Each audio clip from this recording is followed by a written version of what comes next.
We recap week 2 of the MLB season and more of Iceberg's ice cold takes. Let's talk baseball. Before we go ahead and recap the second week of the MLB season here, I feel like we do need to mention that the tragedy that happened in the Dominican Republic earlier in the week, where we did end up losing two former big leaguers in Octavio Dotel and Tony Blanco. Octavio Dotel, we know, was a journeyman in the league, played for 13 teams, and was a World Series champion in 2011, and also was the first regular season pitcher at what we know now as Daikon Park, formerly Minute Maid Park, and originally Enron Field. Um, Tony Blanco played briefly for the Nationals back in 2005, and his son, Tony Blanco Jr., is currently a minor leaguer in the Pirates organization. So our thoughts are definitely with all of them, their families, as well as the 220 others who were affected by this tragedy that happened in the Dominican Republic at the nightclub. Yeah, it's very sad to hear, and the numbers just keep rising, which is it's crazy. Yep, it's horrible, horrible reality that we live in. We see this stuff happen every so often, and it's never really gets easier to see, and it never will. So. And on a lighter note, we do have week 2 of the MLB season to go over. Uh, just a couple notes that both of us wrote down here. Beginning with the Dodgers, and now it's not any surprise, right, that the Dodgers are off to a hot start, but they are actually undefeated at home, 6-0.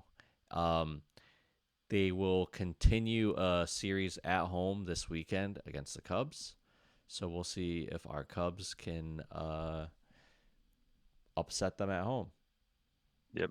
I mean, they've been incredible to watch. I mean, Otani's just doing his thing, and that they've got a lot of magic happen already. I mean, with some crazy comebacks and walk-offs and bookie bets with his two home run game, with tied it up and walked it off. Just a lot of great games they've been playing in so far. Yeah, I mean, Mookie Betts doing all that, being 15 pounds lighter or whatever it was after his sickness, which we're all glad that he's back from. Um, the Hmm. Padres, who we thought would be in the mix right there with the Dodgers with all their star power, have the exact same run differential as the Dodgers at 15 runs plus.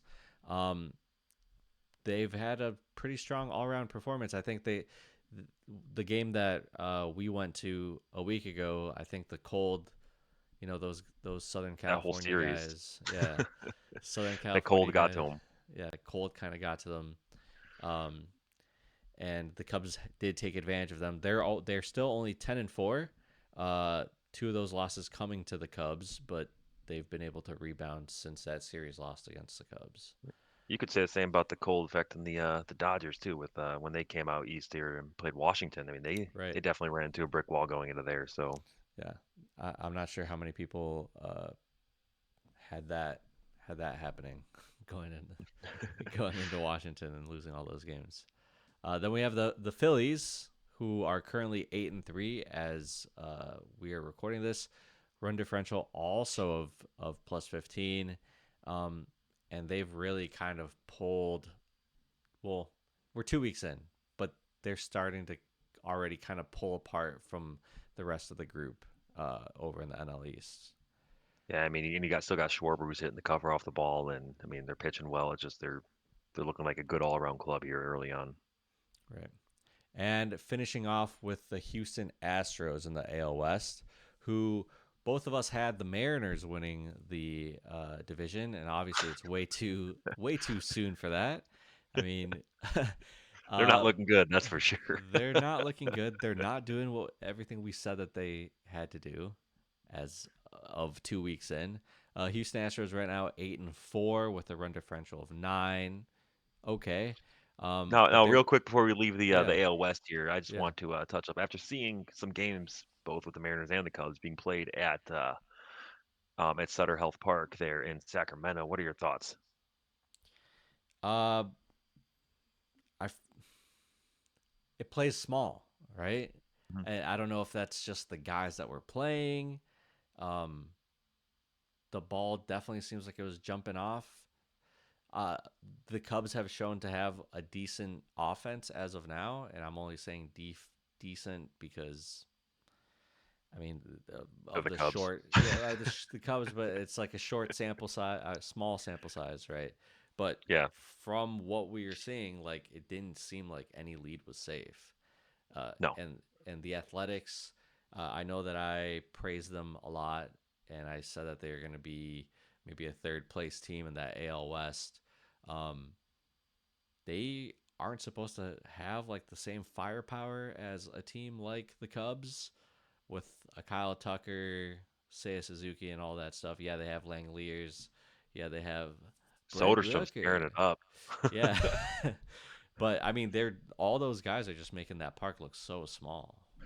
Yeah, and but dimension wise, it is the same as it's up to par with the other. I mean, obviously, no stadium, no two stadiums are alike, but it's up to par with the rest of with the rest of the Right. stadiums in the league. I Yeah. mean, Yeah. it's not much different. Like I was seeing somebody say that somebody who was a Blue Jays fan was saying online, "Oh, it's a minor league park," and I'm like, I No. pulled the Right. dimensions of the Rogers Center up and compared it right there with Sutter Health Park. I'm like, it's pretty identical. I mean, there's Oh. obviously Right. there's some differences in right field and whatever, but it's it's very identical to what you see across the board. Yeah. No. And it just the amount of offense that has been seen in those games there. It's just like makes it feel like it's playing smaller than it is. Kind of just like Wrigley plays way bigger than it actually is in those early spring months, and then can play smaller in the middle of the summer. And then yeah, so And we'll touch this real quick is that yeah, as I mentioned Soderstrom, he is currently tied for the league lead in home runs um, with Aaron Judge, and I've seen a lot of talk with Yankee fans online who are just like bashing this Southern Health Park, saying it's a small stadium, it's a minor league stadium, it's like it's a little league stadium. I've seen some comments, but it's like what are the?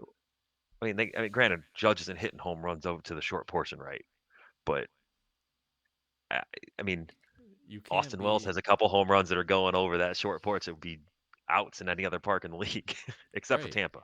But Oh yeah, exactly. Yeah, since it's the same thing. Yeah. Um, right. I mean, it's just where they play. Obviously, they need. They're all to the point that they're like accepted as major league ballparks, right?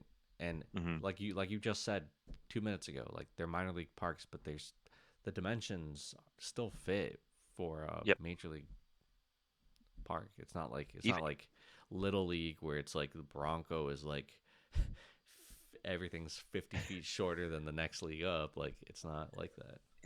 no, and even in the like lower level minor leagues, and even going into the independent leagues like the Frontier League or the association, they're same thing. They're 400 foot at center field. So I mean, it's the sizes are about the same. I mean, and it's one of the like I said before, it's one of the beautiful things about baseball is no two stadiums are alike, and the game plays differently wherever you play, Hmm. based on the variety of conditions. It's not like as much like a basketball where you're always inside or a hockey where you're always inside, or even a football where the stadiums, the wind can be a little different based on some gaps, but for the most part, it's the same game. Yeah, I mean, depending So just on the elevation of where you're playing, like you can always expect about 400 dead center, mhm. about 330 to 350 along the lines, and then you got your gaps that can go what 420, 360. Yep. Like it's just what it is. So Or up until a few years ago, you had a hill in center field in Houston, and that was always crazy to me.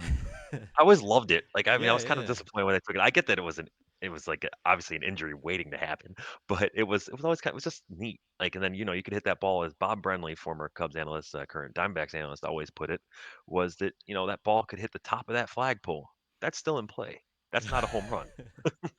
right. So that's about 500 feet up there, but it's Yeah, it could hit the top of that pole and come back in. That's still in play.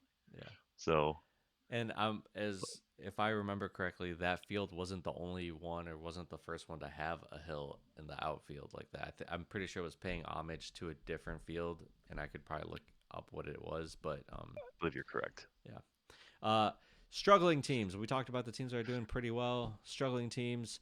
I mean, it's the teams that we thought were going to struggle. And right away, it's the Colorado Rockies, 3-9, run differential of -28. Kind of hard to do in 2 weeks. Okay, they're hmm 2-8 of their last 10 as of Thursday night that we're recording this, and they're off to a rough start on both offense and defense. Like they're just not really doing anything well. Yeah, it's been I've watched a few of their games. It's not looking too great for them. And I mean, obviously, you always have a little bit of bad luck that doesn't go your way, but it's just they're just not playing well. And kind of to build off into that, you're looking at the White Sox who are 2-10. You know, they started off the season 1-0, and first time they were over 500 since 2023. I believe Oh opening day my of gosh. 2023. Um, and since then, it's just been downhill. I mean, they just and you know they had a the other day they had a chance to tie it up where you had Talkman coming around third and he came up limp and he just couldn't finish running down the line and he had to pull up and got tagged out. Which you know you hope Talkman's okay. But and you just hate to see that's one of those things I'm talking about. That's just the bad luck. I mean, you're not going to tell a guy who's hurt to continue running the bases and injure himself even more, potentially turn a strain into a tear or something along those lines when you just, you know, end of the day, you want these guys to be healthy regardless of who they play for. So, I did see that before the season started, they had destroyed that one like cursed ball or something from like the Black Sox or something. Did you see oh, that? did they? Yeah, I did they not see that to actually. try to get rid of a curse that maybe was on the team didn't work. Hasn't worked yet. Kind of like when Yeah, they blew up the Bartman ball back in like '04 or end of '03. yeah, I do right. remember that. So yeah, and so obviously rough start. They've lost 8 straight. Um, obviously, I don't. We put on our notes that it's a major slump, but I don't even know if you call that a slump. It's more just par for the course at this point.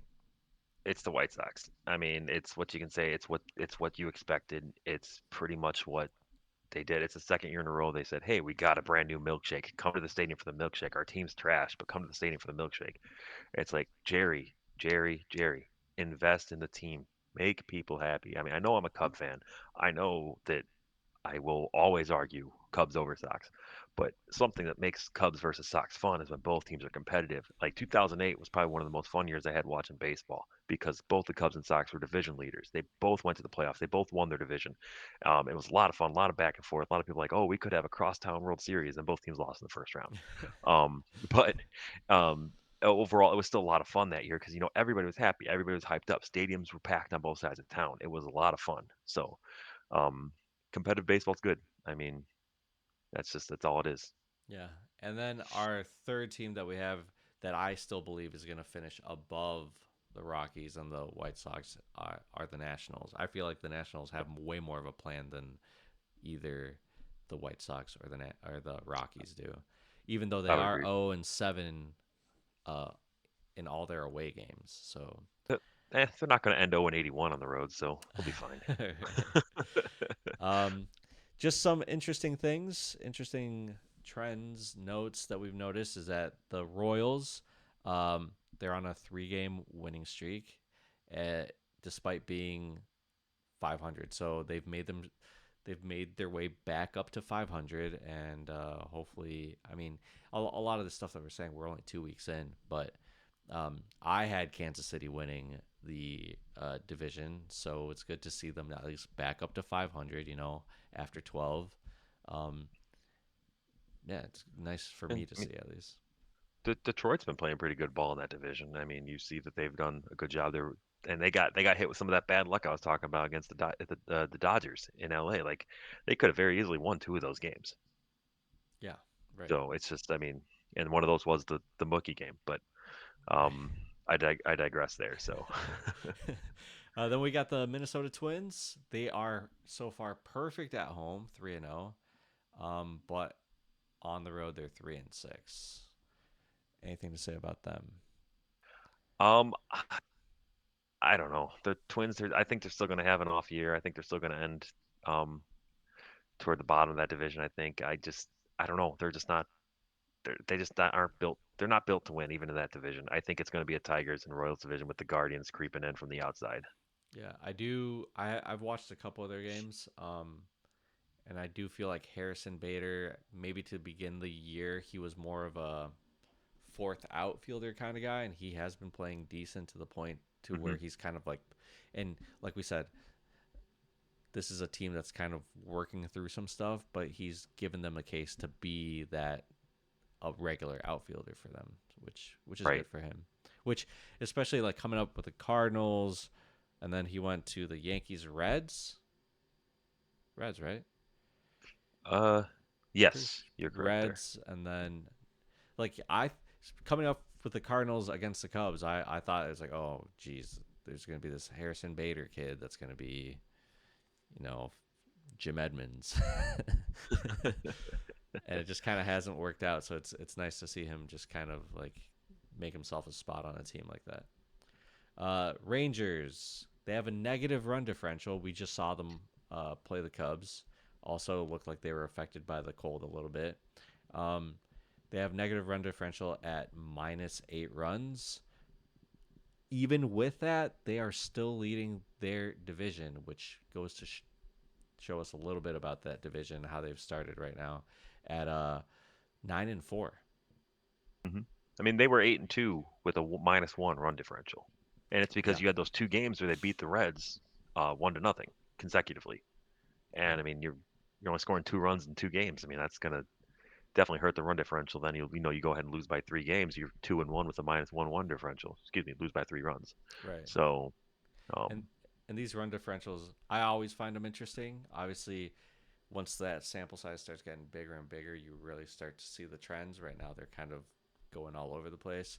But mhm. with that in mind, we have our Cubs, who have the highest run differential at +28, ahead of the Yankees, um, uh, but are only 3 games over 500 at 9-6.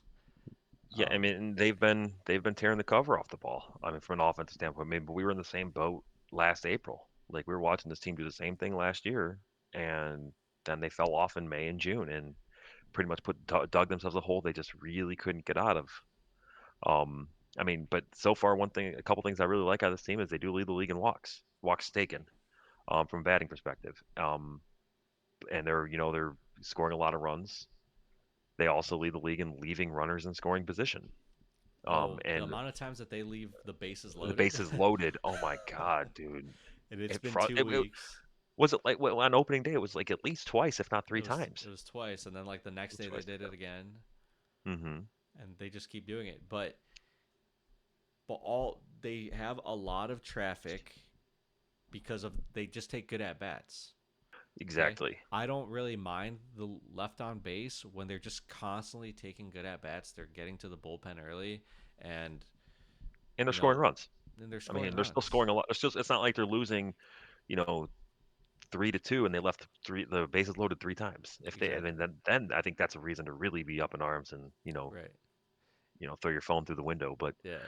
um, Right, exactly. And maybe we will sing a different tune when, if and when, every team goes through a stretch like that. But like when they are leaving, you know, bases loaded 2, 3 times a game, hopefully not 3 times a game, but 2 times a game, and they lose by one, right. right? Or they lose by two. Um, so yeah, that is our little recap of the second week of baseball. And now with that, we want to go on to Iceberg's ice cold takes. What do you have for us, Robbie? I've said it to you before, and I don't know if I ever said it on recording, but Paul Skenes isn't it, man. He throws for very high velocity. He's going to get a lot of strikeouts, but with that, he gives up a lot of hard contact. I think he's going to be figured out, and he's going to be giving up a lot of runs. And I think it's going to hurt him. And obviously, he's going to get a lot of losses, and that's not necessarily his fault. Uh, just because the Pirates just don't have that run support. But he's already 3.5 on the ERA, and he's not really. He got torn up by the Cardinals the other day. I just don't think he's going to be this Cy Young, this top three Cy Young guy that a lot of people think he's going to be. Right. I mean, so you think that the league's already going to adjust to the splinker? I think that's going to be the toughest thing to adjust to, but Yeah. I think they're going to learn to lay off that. Yeah. Obviously, if it falls in the zone, you're kind of screwed. But I mean, that goes for some of those other back in the day. You had those deep 12-6 curves and some big sweeping curves. That you just can't do anything about except for try and lay off and hope it falls below the zone. Right. And I mean, he's not the first guy to throw hard. There's Mm-mm. guys that have thrown hard. Um, and they always say that the league adjusts to you, and you know, longevity in this game is being able to then adjust back to the league. That then is eventually going to adjust back to you. So it's that sophomore year where, okay, yeah, you won Rookie of the Year, and now they have a whole offseason to scout your stuff, right? Hmm. They have however many starts you made your first year. They're watching film. They have the scouting report on you. You have to then know what they're saying about you and then go against that. So yeah, I guess we'll just see if he's able to make that adjustment. Otherwise, teams like the Cardinals, who aren't supposed to be good, um, that Or offense just isn't mashing. supposed to be good. Yep. Mash him. So, So and I kind of was saying, and this is what I was telling you, off camera last year was, uh, you had the Cubs. They faced him what 3 or 4 times last year. and like Um, two and times in a week, and like and the first time he lit them up because nobody had seen his stuff. He just tore it was he his tore the Cubs a debut. new I'm one. pretty sure. Correct, it was. And then the second time they saw him, the Cubs are seeing the ball a little better. They still kind of didn't do too great against him. That it was that third time they saw him. I think they chased him out of the game by the second inning. Hmm. And it wasn't that they were necessarily they did score a lot on him, but they were just also making like really loud outs, loud out contact. Um, and that's just loud out contact is good when the wind's blowing in, but most of the time that ball's leaving the yard. Hmm. And which kind of brings me into my next one is for one of our guys, Shota Imanaga. I mean, we all expect him to be up there in that Cy Young talk again this year, and he's doing the same thing. He's giving up a lot of hard contact. I mean, on opening day, there were probably a good 4 or 5 balls that he gave off the bat that could have left the yard if the wind weren't howling in.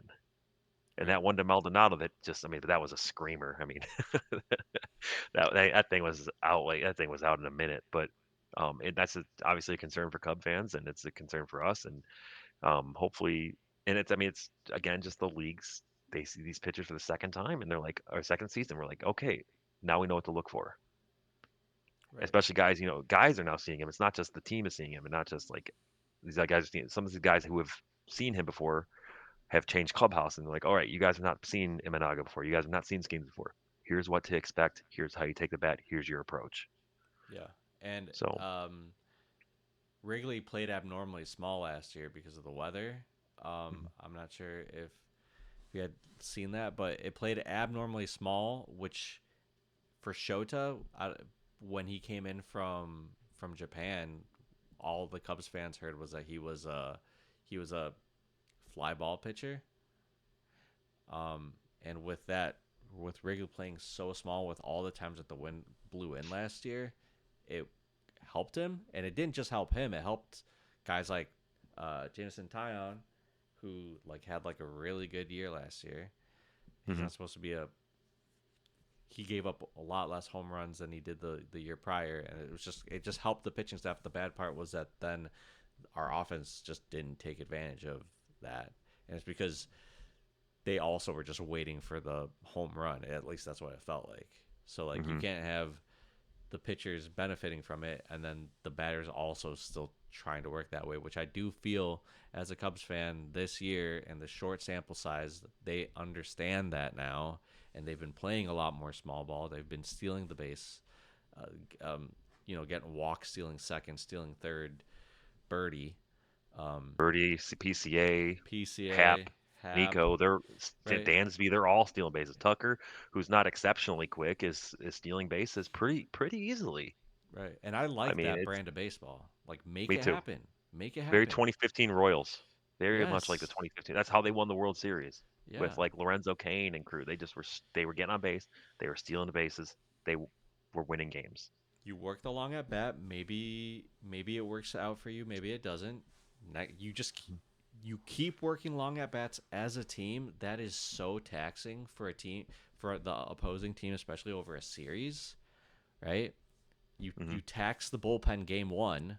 Now they're just playing catch up the rest of the series, and you keep doing it.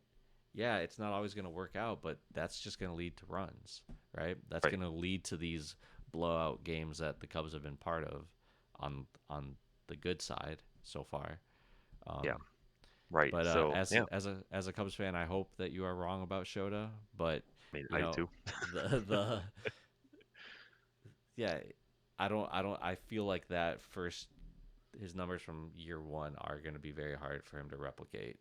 not just because of the Mhm. weather, but just because, like what we just talked about with Paul Skenes, the league just adjusts. And I hope even though he plays for division rival, I hope the opposite for Paul Skeens. I mean, he is so good for that organization. He's so good for baseball. I mean, not only is he a dominant piece, and not only is he playing for a hurting franchise that when he's pitching, he's drawing crowds in. He brings Livy, who is an influencer, who gets people interested. Who she's talking about Paul. She's talking about baseball. She's probably getting some of her fans more interested in baseball. That's great for the game. And I don't mean to try and like, draw in that Taylor Swift type effect, but like in the NFL, but I'm just saying that, you could people like who see this and they could be more interested. And anything's good for the game if you can get people watching. So, Right.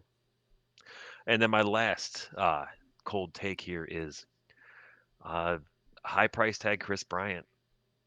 At this rate, I think he's going to get sent down at least for a brief moment to try and figure some stuff out. Like he's just far fall down from his, 2015 Rookie of the Year, 2016 uh, MVP and World Series champion, and he just, dealt with a lot of injuries following that, and then eventually, they traded him because his contract was coming up, and then just was never the same. Pretty much shortly before he got traded, was never the same since then. And And I mean, he go ahead. I was just gonna say, why do you think his numbers have gone down so much? Like it's crazy from a rookie of the year, MVP, very good 2017 through 19 basically. hmm Uh, And then he goes to in, he goes to play in two other hitter-friendly parks in San Francisco in a fairly hitter-friendly park in Coors Field. So it's so hard to say. I don't know if it's like some kind of yips type thing ever since he took that because it kind of all started after he took the pitch off the helmet and then he broke his wrist sliding and it's just been a lot of injuries that have kind of just but it seems to be getting progressively worse. I know he's aging. Mhm. I just kind of hope that he can figure it out just for his sake and I mean make kind of like I was just saying a hurting franchise get them excited about baseball again. Right. So I mean, I don't think the Rockies in the playoffs since 2018 when they went to I think they lost the division series to the Brewers if I remember correctly. Um, Yeah, I think so.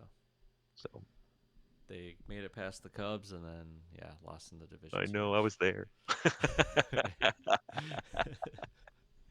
you, you So said it was pretty loud though. it was very loud, and then like I just remember Javi getting tagged out by Arenado around going into third base and he just hugs him, which probably should have been interference, Right, yeah. but we don't need to go into there. I digress. So, yep, those are my ice cold takes. Hopefully, we can, hope we don't see Imanaga and Skeens bust out, and hopefully, we see Kris Bryant break out of this multi-year slump he's been in.